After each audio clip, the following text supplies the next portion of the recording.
Siwa nyaya vanokosira anoshorwa ndiani timi ya mai mubasiri mbafu ya baba pamatare baba panosiwa nyaya vanokosira anoshorwa ndiani timi ya mai mubasiri mbafu ya baba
na mwari wekudenga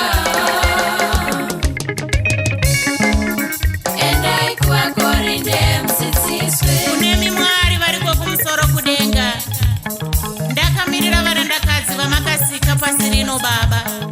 tibatsireiwo Jehovha tinouya kwamuri nenhuna dzedu tibatsirei tive midziyo yakarongeka midziyo inorongedzeka tizive kuti mhinduro nyoro inodzora kutsamwa tizive kuti baba musoro vemba tigone kuzvininipisa pamberi pevarume vedu tive midziyo inorongedzeka midziyo inoti kunyange ikawisirwa pasi inosimudzwa zvisina mheremhere